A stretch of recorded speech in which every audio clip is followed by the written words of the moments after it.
Thanks for staying with us. This is Daybreak, and lovely having you here on the broadcast. Professor Kivutha Kibwana with us in studio. Karole Mundi, MP, Suba South constituency. Dr. James Nyekal represents Seme, and Professor Peter Kagwanja is also with us in studio. Yes, Prof, you are. Well, I wanted first and foremost to recognize that the gentlemen here, from, I think I'm the only historian amongst them, have identified themselves with different movements for the purpose of nation building. I remember Professor Kibwana and then NCA, the National Constitutional Alliance, that literally delivered Kenya to where we are in terms of a constitution. Karori funded, it was in the Prime Minister's office, and funded our constitution. I could not move an inch as the CEO of the constitution that time without him. And Professor Nyekal founded WASU together with others. Including you. Including myself, but we were looking to them because they were older than us. We were the junior, the young scholars. So in short, what I'm trying to say is that Kenyans, in all walks of life and in all our communities and so on, identify with Project Kenya. And Project Kenya is still work in progress. Let nobody cheat you, because Kenya has been has been a product of fertile imaginations, the imaginations of Tom Mboya, imaginations of Jaramogi Odinga, imaginations of James Gichuru, Biu Koinange, Gikonyo Kiano and others, who imagined that there is a Kenya where you can put in the preamble, we the people. We the people are the Kenyans. So this is what has been there. The problem we have in this republic is where at one time there is a generation that is very devoid of this fertile imagination and begin to imagine themselves as villagers. The only thing they can talk about is us versus them. And them being the villagers across the river and us being we who are their enemies. So that among the people of Kenya, you create enemies and friends, allies and so on. And I say so because all our elections that have been peaceful, if you remember in this country, all peaceful elections are the ones that are organized around the concept of we, the people, but you align us, because competitions are competitions, you align us within a moral divide that is not so rockerized or parochial. Take, for example, 1963 election was fought on a nationalistic platform, right? That's why we won, and there was no fight. Nationalist platform. So we said Mboya is a nationalist, Odinga is a nationalist, Kenyatta is a nationalist, Moi was a nationalist, because they fought it on that line. 2002, quickly, it was fought on the generation line. Kibaki versus Uhuru. And those of us who were for Kibaki said, tried and trusted. You know, he's tried, and therefore we can trust him. These others are not tried. How can we trust them to push us ahead? Quick fast, 2022, class, hustlers and dynasties. A little bit divisive, but at the same time, we managed it. So even with 200 votes, 200,000 votes difference, Kenya emerged peacefully. We had a peaceful transition. There was bitterness. For the first time, the government of the day was defeated, together with the opposition alliance. But Kenya remained peaceful. And I think, I conjecture that the future election, whenever it is, 2027 or 2032, is going to be fought on gender lines. This country has bled so much. We need a mother to look after us. We need a mother to nurse our wounds. We have really, really suffered as a country. So you can see, and when we fought it on gender lines, there is not going to be bloodshed. The inverse is true, Ayub. If you look at the 1966 small election, it was tribe. People, even for the first time, we put our own leaders in detention. Dennis Akumu, Jaramogi Odinga house arrest, and others. And finally, the assassination of Tom Mboya in 1969. Because we fought a bitter election, the so-called literal election, because it was ethnic and vindictive. Okay. And you can move very fast and look at what we did in 2007 and 2017. Okay, we fought on ethnic lines. What happened? our people died and people suffered. So weaponization of ethnicity in Kenya is the big problem. And now we are moving to where Ethiopia was. Do you know why Ethiopia went to war in 2020? I said it, and I had a big argument to the Prime Minister of the country at that time. I'm sure he can bear witness that is true. In 2019, I wrote an article called the Cushitic Alliance. And he sent, the government here, Professor Kagwanja is affiliated with the government, but he is now speaking negative things. The Cushitic Alliance was now the alliance of the Oromo, or the Oromo and the Somalis, as the Cushites, against the Solomonic dynasty, that is the Amhara and the Tigray. What happened? In November, they went to war. And how many people have died? Millions. Because you organize a country that has been united under, one country, and a long history, not colonized, never colonized. You organize it around an ethnic line, which is linguistic. We have echoes of what happened in Ethiopia, in Kenya today. And how much, Dr. Nyekal, building up on that, because it brings in the point of Ethiopia as an example, following Prime Minister Dr. Abiy Ahmed's coming to power, but how much has political and systematic exclusion of others in the context of Ethiopia led to what we witnessed was the fight between the federal government in Ethiopia and the Tigray People Liberation Front, given that they are parliamentary system and there's that the monolithic political front of that has all the other political parties. The question of political exclusion, Dr. Nyekal, as Prof gives the example in the context of Ethiopia, in ours, how much is it contributing to all the angst and public apprehension in present-day Kenya? You see, what we are saying before we even come to that is how do we create a nation out of a state? We inherited a state but are struggling to create a nation. First of all, you must understand the human psychological and philosophical definition of this. A nation exists in the hearts of people and their values and what they believe is them. Now, if you have people that believe in one entity as that is us, then you have a nation. A state exists in boundaries and constitution and the law, administrative structures, and then all that leads to the distribution of resources. And therefore, if you don't have a nation, then people will view the state as something to be exploited. So the resources, so the administrative structures, all these things then are being used to actually distribute resources. And so that if something is being used, people see it as that is Kenya losing, or that is another group losing. Therefore, you can use state resources. And let me tell you something.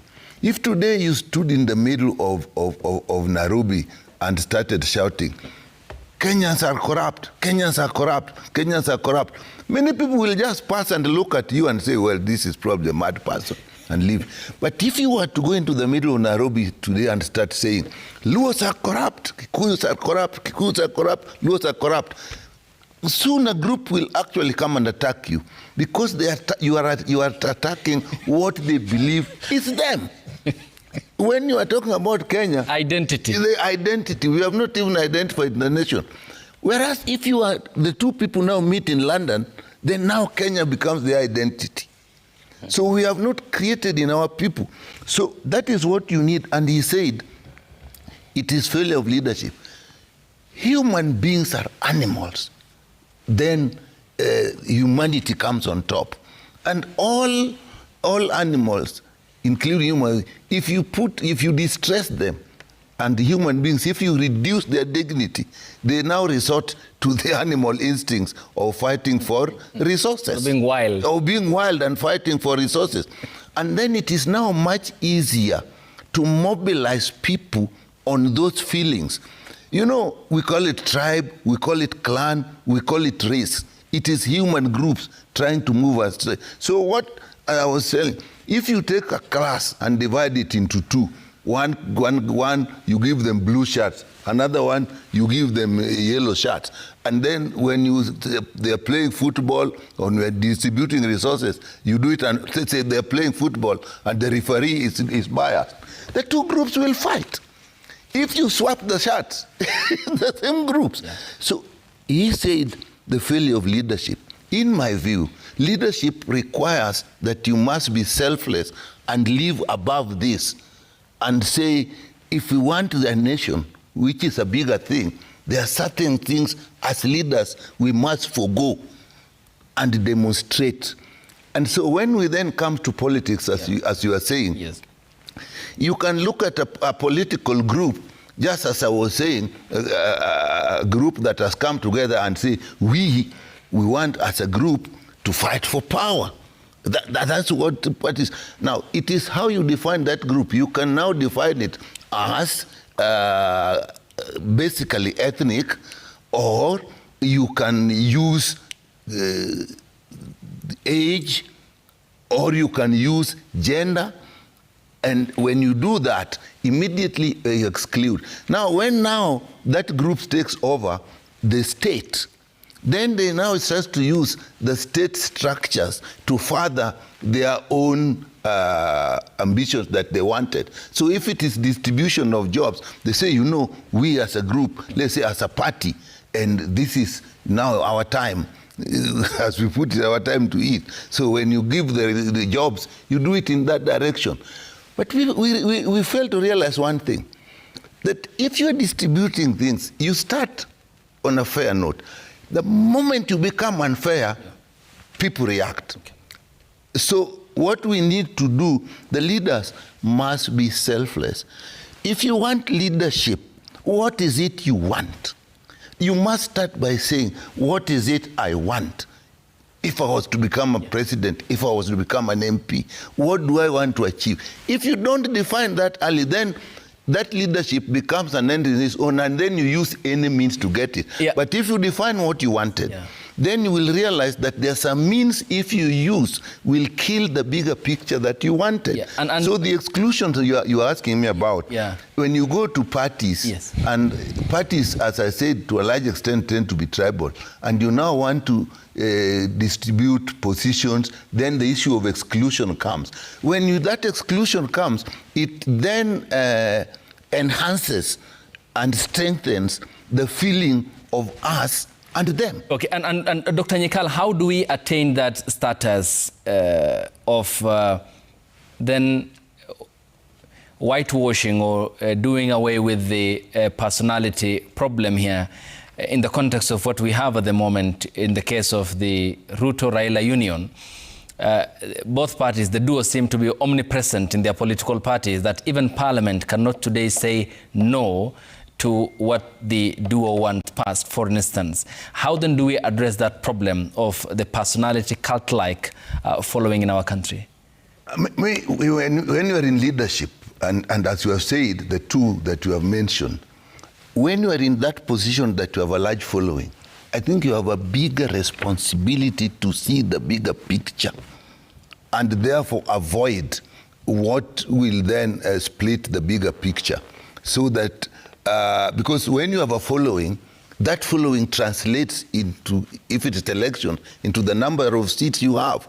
And if that will go into parliament. So that influence will still be in parliament, so that even if you have people in parliament, the influence of their background politically still plays in. If that itself was based on groups and say whether tribes or clans, that will be there, and it will then feed to what those people are thinking. So leadership is important. The more power you have, the more following you have, then you must now say, what do I want? Now, if you just wanted leadership and following and you did not have anything that big, like you wanted to create a nation, then you will now go back to using base instincts of people to sustain you in that position. Therefore, you use tribes, you use parties, you use anything that will divide. Even generation can be used to divide people. Okay. Even poverty, you can use it. You can use poverty to unite people. Okay. Like before independence, he was talking of nation, people being nationalists, because there was one thing they were fighting against, which was being colonized. Yes. But what we have failed now, I must say, we are in leadership, but we have not managed to look at the bigger picture. It is easier to look at the small picture and look at individual gain, either in terms of resource of wealth, or in terms of power, or in terms of influence. Okay. Yes, Prof, you have been taking notes. Yes. I see your page is full. Yes, please proceed. I think this is very interesting conversation, because actually most of us don't have the vote in Kenya. Why do I say so? Because when the ethnic kingpin, tells us how we are going to vote, we vote that way. And we feel that we have a vote, but actually one person has a lot of votes. And so after that stage, then these political elites, we go into coalitions. And when we go into coalitions, we are defying the first principle that we organized around. So that we are trying to be like kind of national, which is really a paradox, and which is also very, very interesting. And many of these coalitions are informal. We have never had a situation where those coalitions became, for example, a major party. Because if we were to move towards, like 2 parties, 3 parties, then it would be harder, therefore, to focus on just ethnicity. And Professor Kagonja talked about some elite being villagers. But I think also villagers are very important, and we must not use a word to not demean them. He was not demeaning villagers. I mean, our people, ordinary people, are very important. I think it's not the future. The future is not, I think, the gender lines. Maybe I'm inviting Professor to, of course, appreciate that not all mothers are gentle. And I'm not going to talk more about that, because there is leadership which is around our situation where one could argue, it could be more gentle. But the youth are going to define 2027. If they continue in the way in which they are organized, they are likely to define 2027, and maybe take us a little bit towards national thinking and feeling. And again, I think the point was made in the diaspora. People don't feel like it. Most of them don't feel that I am this tribe and that tribe. In actual fact, they even think that they are Africans. Even the identities of nationality, where you come from, are not as prominent, which is really, a positive thing. And so I can see a situation where the political class is struggling to maintain the ethnic principle in how we organize politics.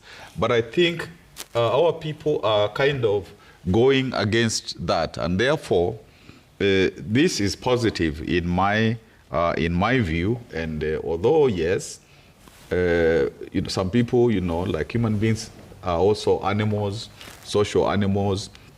But I think we need to encourage each other to hunt together, instead of a group beginning to say that we can only hunt, we can hunt together. I mean, we can hunt separately, and so on. And maybe just to make this point, that there's another tribe which is emerging among the youth, the tribe of the boy child and the girl child. The boy child is actually quite disadvantaged, and Tari would be able to tell us that, and even, Karoli, and even professor of history. Because we have reached a point where you go to universities, tertiary institutions, and you find that almost 2/3 are girls and 1/3 are boys. And that's something that also we need to look at, even as we say that the youth are kind of organized together to see that dynamic. Okay. Because it's not a good dynamic. Yeah. But having said that, I think in this discussion, in discussions going on around the country, the media and so on, this, like civic education is very important in terms of getting people to now realize what the Constitution says about our march towards a nation and nations and nation state, and even us interrogating devolution, because the way we did devolution was to create counties on the basis of ethnic groups, so that there is a dominant ethnic group.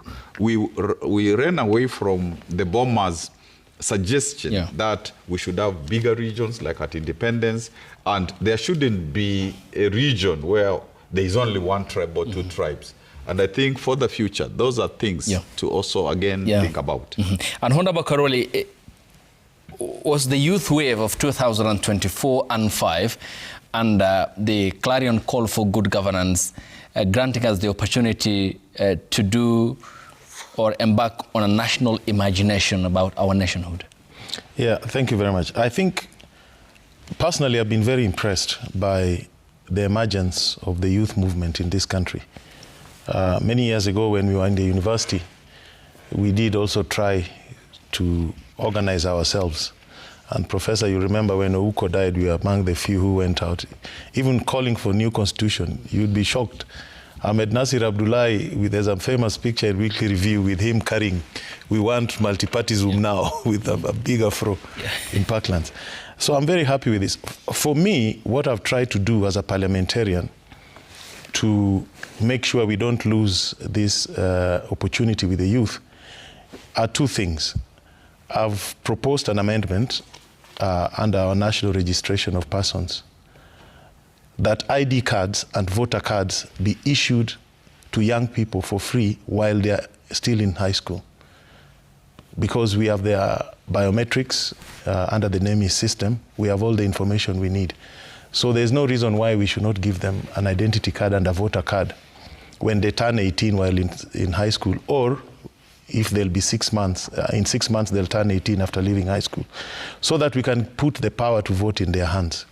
And secondly, I've said here before, hopefully this week we'll pass it in Parliament if we adopt the report of the Education Committee, is to institutionalize values in our curriculum. I've proposed a compulsory subject called Nationhood Science that deals with the value aspirations of our Constitution, Article 10, 232, the preamble, and all the other values.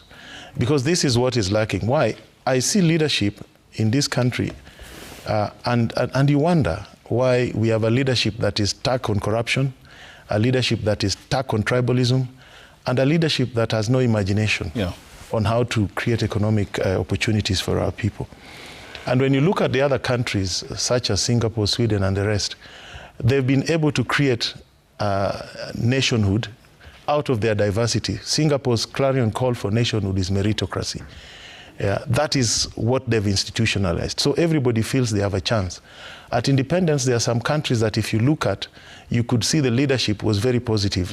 In Senegal, the earlier years were very prosperous because Leopold Sédar Senghor, though a Christian, was ruling a Muslim country. Majority country, Yes, Muslim majority country. Botswana, we had Seret Sakame.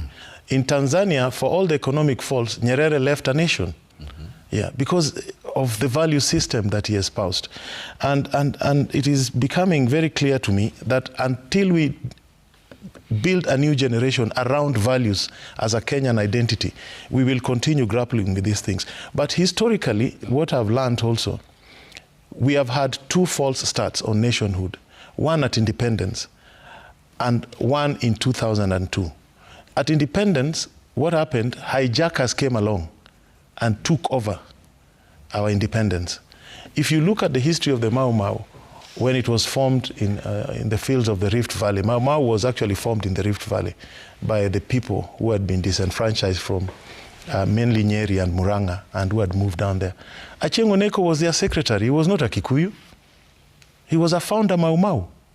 Yeah, and when independence came, the hijackers, the home guards, appropriated the state and the state machinery. And of course, the Mau Mau people were not very happy and were opposing them. And they created tribalism around Kenyatta's presidency and entrenched it so deeply that within 6 years, the national aspirations had been scattered. In 2002, when we elected Kibaki, I had the privilege of actually working with Ambrose Rachir on an MOU, which we prepared on the instructions of Kibaki and the leaders then. And unfortunately, when Kibaki became president, the first 1 year he was unwell. And then suddenly we had a crop of people who used to sit outside the door whenever we went to Serena, actually. But now they were in power. And these characters quickly trashed the MOU, destroyed the NAC spirit, and completely caused confusion, sending us back to even the crisis of, setting the stage for the crisis of 2007. So we've had two false starts, but it is all about leadership. And I'm convinced today that much will not come out of our political parties. Yeah. If you look at the history of our political parties, three things are very clear. One, the leadership is fed on a diet of endless praise. What messed up Kwame Nkrumah? You know, whenever Nkrumah woke up, the headlines would be Star of Africa, Osagiefo, His Great Highness, you know, all sorts of nonsense. Yeah. The leadership then got obsessed with that. If you look at our political parties, the quality of the leaders they've produced in the last 15 years is wanting. I challenge you, look at those who are members of parliament in 1992, from any community in this country. Look at the quality and then. 97 elections. Yes, and the quality now. Look at them. Look at any constituency. Yeah? It is the failure of the political parties. And to make matters worse, the political parties are not fighting to open the political space. They are erecting barriers at competition. So if you look at the Political Parties Act, they'll tell you if you want to form a party, you must be present in 24 counties or have offices. Those are barriers. There's nothing democratic about that. If you go to parliament and you try to assert yourself and your independence, they threaten they'll remove you from committees or they'll expel you. Even the idea that if you disagree with your party, you should be expelled is undemocratic. In England, the other day, how many people have defected from the Conservative Party to Reform? Yeah. Simply because, you know, we have political party system that has become mercantilist in nature. Yeah. And what they are now concerned with is leadership, preservation of the leadership around them, and not creating transformation in this country. And I think it is time we created a framework where as many as possible can be elected as independents. In fact, I've also proposed a bill to support independent candidates by political party funding, because there's no reason to fund political parties and not those who are elected as independent candidates. It's still all are taxpayers. All are taxpayers, yes. Well, three crucial bills there, and Prof, two questions in one.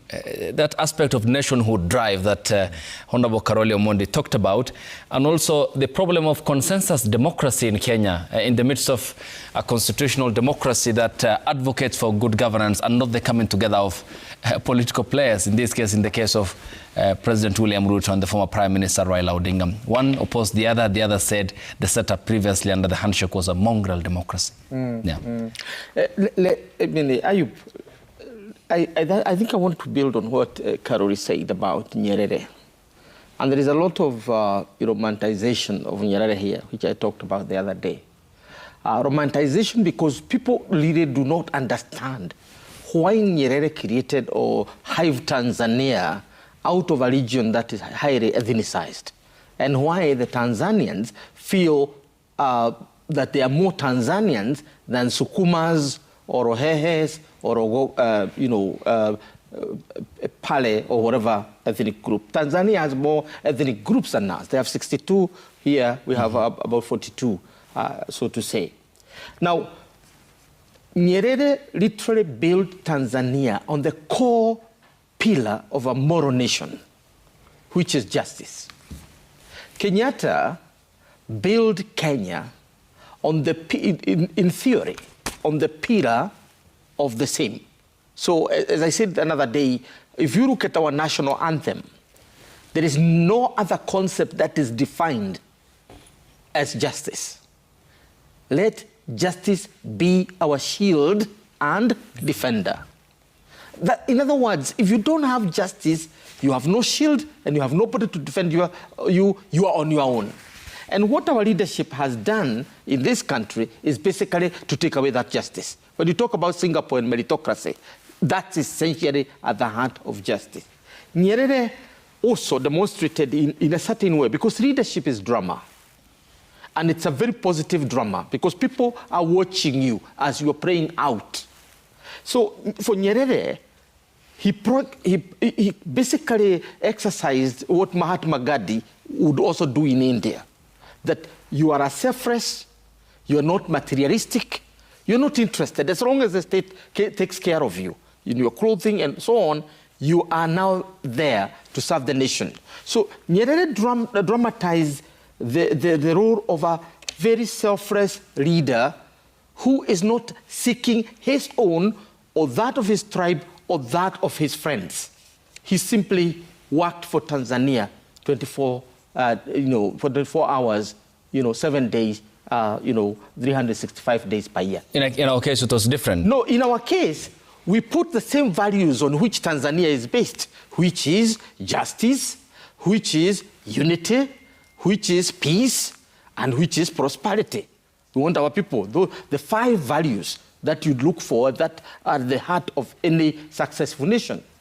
But the practice and the drama was different. We accumulated land, we did this, we started now even, you remember, was it the Dewa Commission? Yeah. Which even around civil servants to plunder the state. You root the state. Home guards. Yes, and because of the advantage of those who were there before, particularly sons and daughters of chiefs, then they had an advantage. So what we find a country that is based on the principles of a moral nation, but which in practice is either seeking for individual, for your families, you are accumulating for your families, you are accumulating for your individuals, or you are accumulating for your friends in specific tribes. Not every tribe, because we sometimes cheat ourselves. We say this car is ours, but it's not yours. It belongs to either the family or the individual.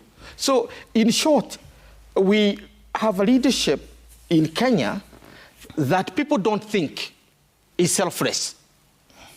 Now look at Nyerere. Nyerere is richer in death than he was in life. Just yesterday, is that last week, the Tanzanians overtook Kenyans as a major energy producer in this region. Yeah. They overtook us and we were quite ahead of them.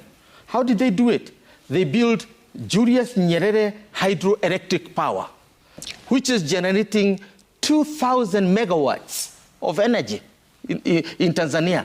And with that single project called Nyerere, they won.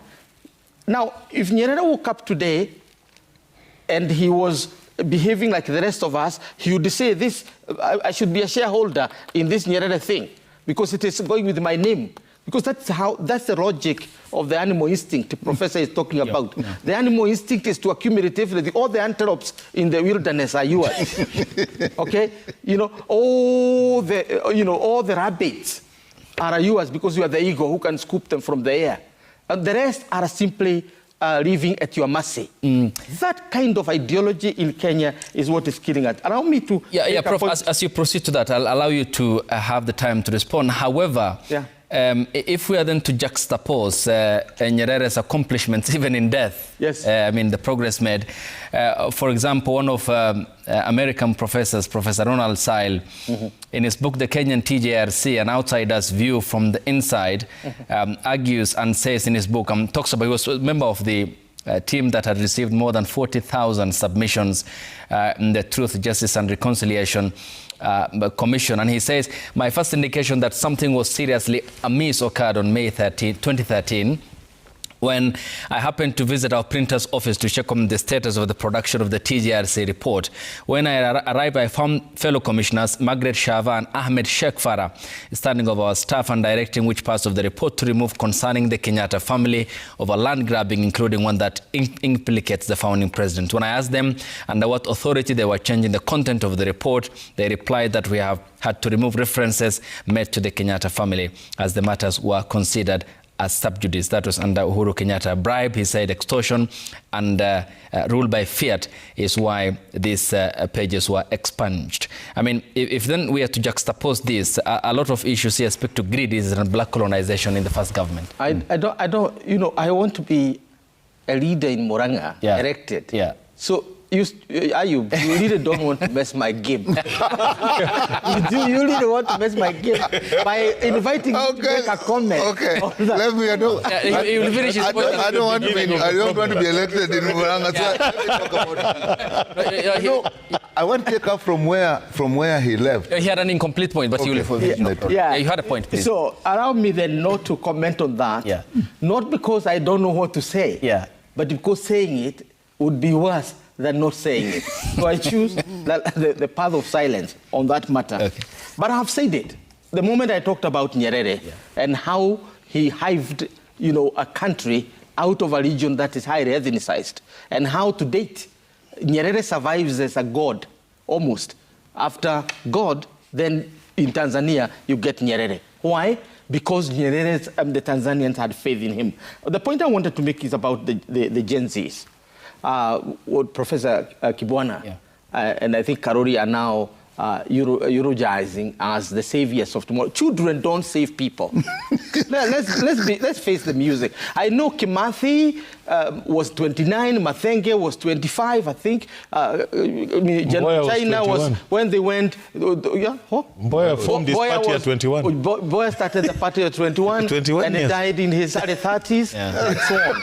No, the children don't build, you know, countries. What builds country is an intergenerational coalition, and that is what kept our communities. If you look at the Luo community, you look at the Kikuyu community, you look at the Somali community, or any community in Kenya, you are going to find that we try to build consensus within generations. And that was the success of the Kibaki arrangement. There was nothing else. Because you have Mude Awori, who is quite advanced, and you have very, very young people. And even below them, there are people like Karori Omondi and others who would be supporting the elders like Raila Odinga in this coalition.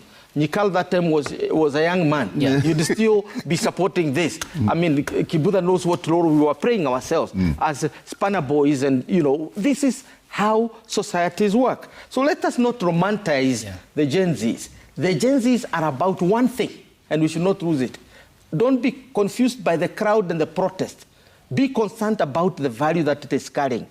They are calling us up, they are calling upon us as a nation and as a people to go back to the drawing board, to the factory setting of the Republic of Kenya, which is justice.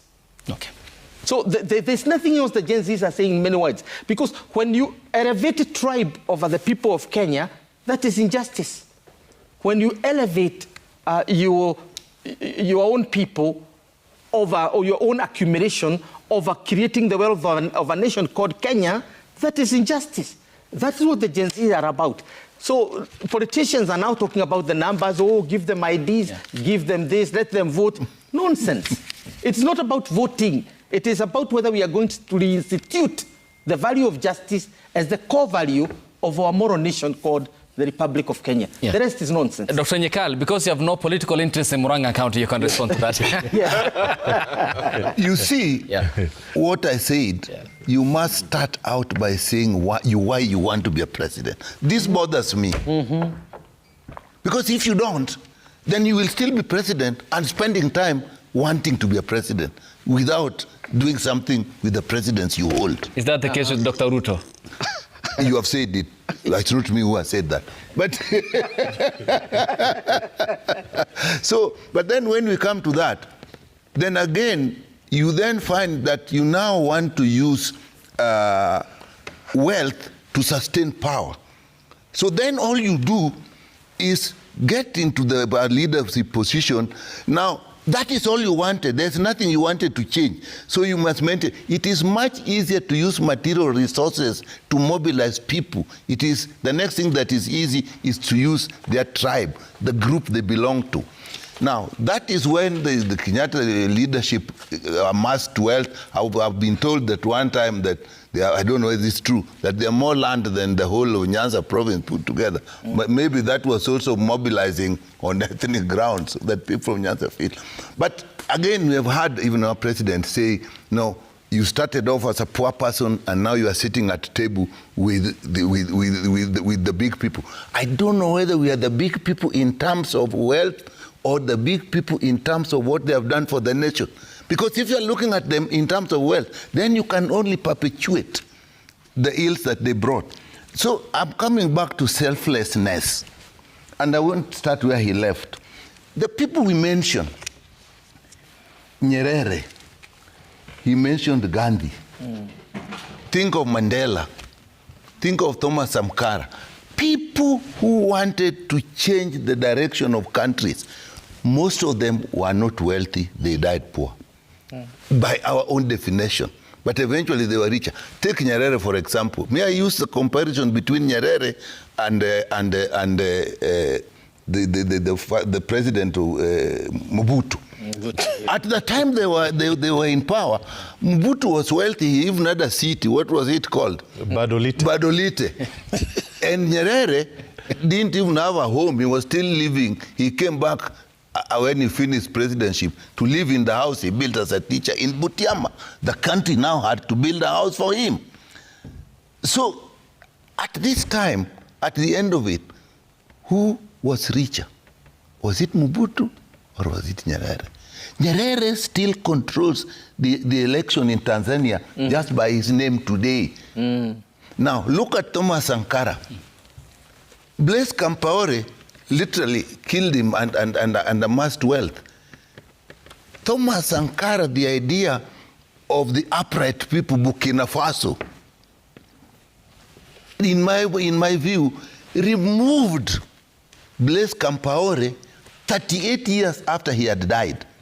Because the young people came and said, they started, we want to know where our father was buried. These people were born long after Sankara had been killed.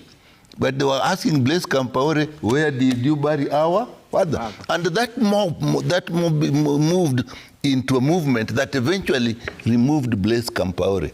So what I say, what we must look at, leaders, we must look at material wealth may look like power, but it doesn't. In the end, it does not.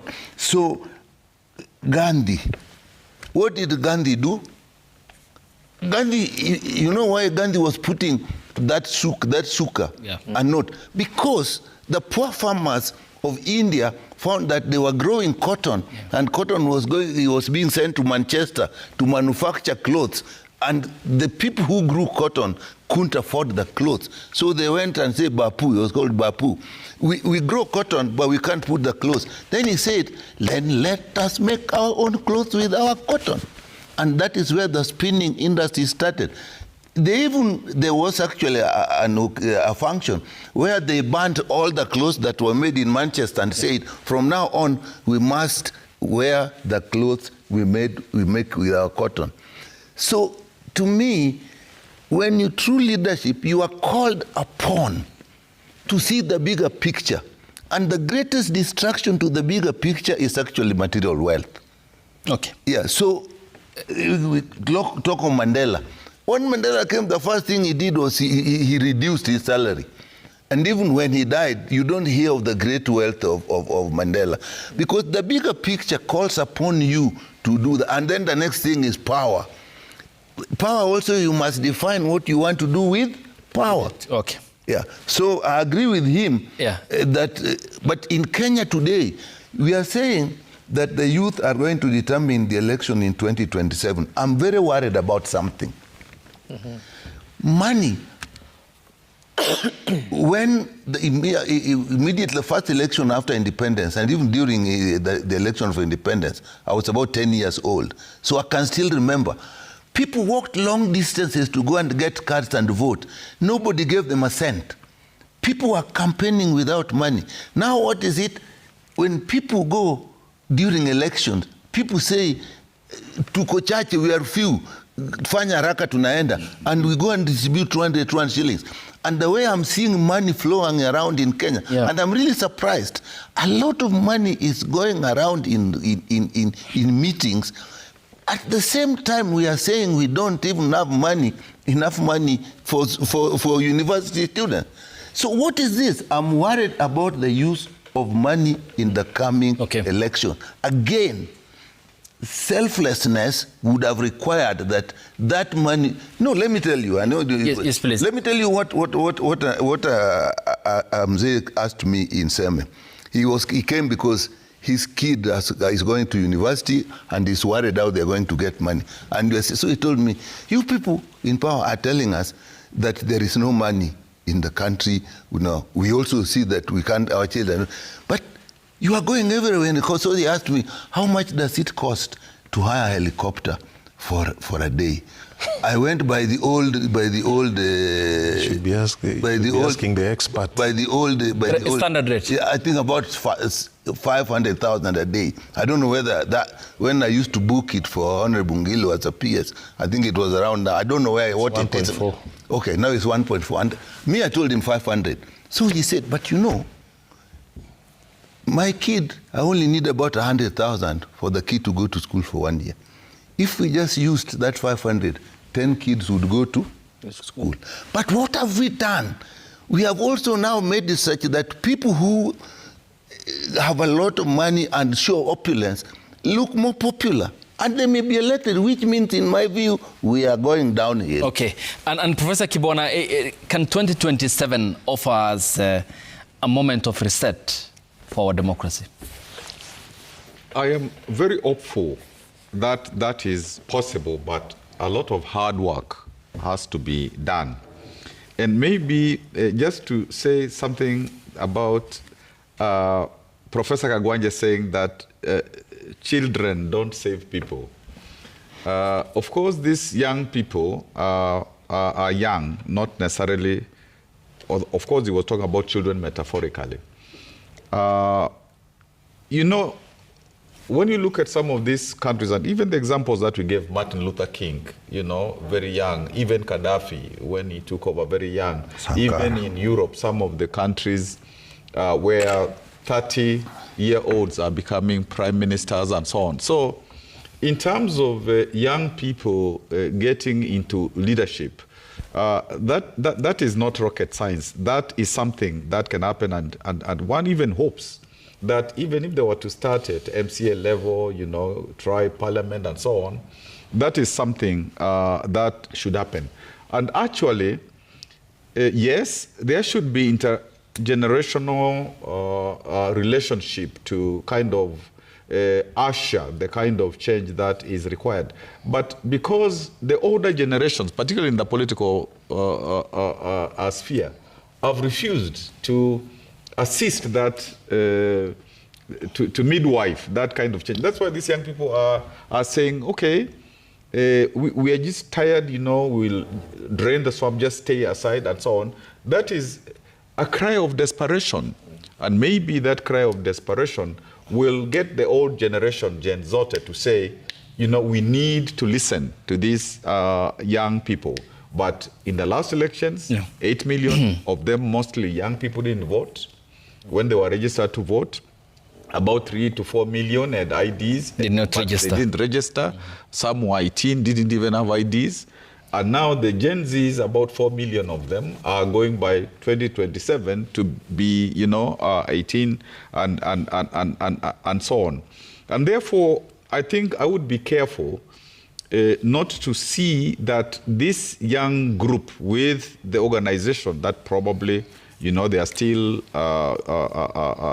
doing, will make some difference pressure. You know, last time they pressured so that even, you know, cabinet had to be, you know, dissolved, and even finance bill, you know, and so on and so forth. Therefore, that is a space to watch. Okay. And maybe just to say that, you know, this idea of whether it's Nyerere, whether it is Mandela, and even in China, the soft values that are first of all developed, and you use those to build the economy. And that is something that, even as we say our economy is doing well, even Tanzania in many respects is now beginning to be better than ourselves. And so, Dr. Nyakal, my senior, talked about some leaders reducing their salaries. Maybe if it was possible for, like, MPs in Kenya to Parliament to actually, you know, kind of lead in that route, so that, you know, they can say, okay, now we are going to reduce our salaries. Everybody should reduce our salaries. Okay. When I was governor, you know, I had a big salary. Now, as a professor, I earn like about a fifth, if not less, of the salary that I, you know. Maybe those are things for the future, you know. And finally, you see, Mheshimiwa Nyakal, Daktari, you see, these people want to be presidents, or you know, the reason why they can't say what they will do is because they don't want it known. Because you can't tell people, you know, I want to just mobilize my group and my friends so that we do that thing of it's our time to eat. That's why they are silent. They don't want to really say, and therefore the crop of leadership that you are looking for, the upright men and women, those ones, many times, the moment they are kind of identified in this Kenya, they're killed, they're muted. You know, the Orengos, the Nyang-Nyangs, and even people we are sitting here with. So you see, then they have sometimes to really fight for survival. Okay. And, you know, that kind of stuff. And finally, Karoli, if it was possible, like those very, very, very important initiatives, national, you know, the values in our national science and so on, there's one thing that has been missed out: the National Youth Congress, that act, it actually made young people, it had provision for young people to organize themselves, currently now from ward, constituency, and up to national level. If that law could be activated, so that now the young people don't have to go to the streets to organize themselves there, they have also that other choice of formal organization from ward upwards. That would be an important thing, but most governments are afraid of young people, Arab Spring, Bangladesh, etc., etc. Well, Hosni Mubarak has a story to tell then, in that case of the Arab Spring, or Zainabidin Ben Ali of Tunisia, where it all started. Let's sample the feedback. The hashtag on X is Citizen Daybreak. The SMS code is 22422 at Citizen TV Kenya and at Ayub Abdikare. The first is from Bob Otieno Owino, says politicians are the big culprits who have promoted ethnicity for their political interests, like we are witnessing today. With their reckless remarks and no action taken by the state. Asamoah says, good morning, Ayub. Ethnicity is a false concept used by a political class to perpetuate power and domination. And this is in relation to the use by the colonial administration then to subdue Kenyans. We are suffering from colonial hangover. And Frank Orinde says, as 2027 nears, Kenya old cast awakens, ethnic mobilization, leaders retreat to tribal cocoons, not for unity but for bargaining power. Development takes a backseat, truth is weaponized, and undoing isn't lack of ideas, it's the obsession with tribe of our nation. Engineer Lazaro says, Wazungu succeeded in dividing Africans along the tribal lines of easy manipulations and colonization, while African leaders weaponize it in their selfish gains of ethnic mobilization. Two wrongs can't make a right. Remy Butia says, identity requires genuine equity, confronting historical injustices, leadership that prioritizes nation over tribe, fostering shared experiences and values, and make Kenyan a primary proud and a meaningful identity for all its citizens. Frank says, Kenyan voters are not powerless, just mentally colonized by ethnic kingpins. We don't vote issues, we vote surnames, regions, and promises whispered in mother language, then act shocked when the same lords loot us blind. Choices have consequences, if you are to go by the words of Johnny Carson, who then warned Kenyans against electing Uhuru and Ruto in 2013. The final words, Honorable. Yeah, thank you very much. Let me encourage my good friend, Professor Kagwanja, that leadership is about speaking truth to power and speaking uncomfortable truths. And let me just speak one. In this country, the Luo community and the Kikuyu community have exhibited something around ethnicity and our elections that I think we need to talk about openly. If you look at the history of our elections, the Kikuyu community, since Africans started holding the voters' card, only once did they vote for someone who was not from their ethnic group, and that was William Ruto. In Tomboy? No, that is at the national level, presidential level. Okay. The Luo community have done the same. Ever since, only once did they not vote for someone who was not a Luo, and that was Mwai Kibaki in 2002. These two communities, hopefully in this coming election, will not have a presidential candidate or a deputy presidential candidate. I hope so. So that we can experiment with something new in this country around elections. Because this is what our history teaches us about these two communities. They can't deny. We have the data from 57, 61, 69, or up to 1992 when we had multi-party elections. There's a problem of politics amongst these two communities. So I think we need to discuss that openly. Finally, the idea of consensus politics or democracy by consensus is completely wrong. When you hear something like that in our politics, there's either a BBI process or a NADCO process, a cartel that has become averse at, there are professionals who earn a living around those processes, there are politicians who cut deals, and most of them, if you look at the outcomes, are generally illegalities. NADCO is trying to create leader of opposition in a constitutional system that does not allow such a body to exist. BBI was declared unconstitutional. So when I heard this consensus democracy thing, I was very alarmed, and I would like to warn Kenyans, be very alert.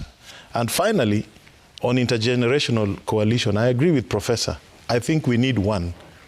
We will not change Kenya if the polarization is left to fester without trying to find ways to bring people together. So whatever the difference is, generations, among generations, we need to come together and deal with these issues. Thank you very much. Yes, no, Prof.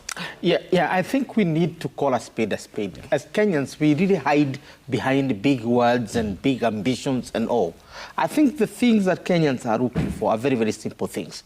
And if they are asserted, you're going to see a dissipation of the kind of tensions we have in this country. For example, let us base our country on things that we know. We know being fair to Kibwana and being fair to Nyikal has no tribe in it. So we are looking for justice generally. Fairness to all. Two, when we want to tell the people what we want to do for them, let's not hide behind big slogans that divides rather than unite. I know Kimathi and other freedom fighters said that woman from abroad must go. That's the beginning of the must go mantra. The Queen Elizabeth must go. That was Kimathi's chant. But the beauty of Kimathi and his generation is that they told us what they are giving us after the woman goes. They told us, we are going to give you freedom and land. So in other words, we're going to give you prosperity and freedom, and then you can do with it what you want. Now today, we have generations that are saying the same, that that woman must go, that man must go, or this man go to, and they are not telling us, when that man goes, what are you giving us in return? So the must go mantra must also go with what we are going to get in very concrete terms. So justice and the deliverables of leadership are what we are looking for. Thank you. Because I had given you time, Dr. Nyikal and Professor Kibwana, we have come to the end of the show. Much appreciated, gentlemen. This was a conversation that was timely, and many thanks for your presence. Professor Peter Kagwanja, CEO, Africa Policy Institute. And to be fair, I'll give the two 30 seconds each. You know, they are old men, so being a young man, I may need their blessings. Starting with Dr. Nyikal. What I'm saying that people who aspire to be leaders must realize that if they have to have a bigger impact on the society, must be selfless. And Kenyans should be worried in 2027 on the impact of money and handouts in the elections. It will not give us the kind of people we need. Kenyans should look at how is our welfare taken care of. Health, education, security, those kind of things. That is what I can say as a summary to all this. Yes, Professor Kibwana. I think very quickly, it's really very important for us to seriously implement the Constitution. We don't use government resources for politics in terms of campaigns. The elections 2027, must be free, and fair, and therefore IBC to be, independent. The campaign finance law to be passed, because if the regulations or whatever it is that holds it, if that is done, then at least it will minimize how you can use finances for, corruption and all that. And I wish there was some attempt to do a national youth Marshall Plan to really assist, youth unemployment and all that kind of stuff. And I think let's still remember that the youth may make a difference. And yes, we need a Gen Zote effort to save our country. Much appreciated. Prof, thanks so much again. Dr. Nyekal. Call me to talk about health. Sure, health, in another capacity. The two WASU founder members before you guys were clamped upon by the administration of Moi. Scattered. Thank you. Karole Omondi, thank you. And your teacher, Professor Kibwana Kibwana, much appreciated. Thanks so much. And thanks to you too for waking up with us here on the broadcast. Appreciated for your feedback. Next up is Social Hour. And I will see you tomorrow morning here on the broadcast. Till then, good morning. Good.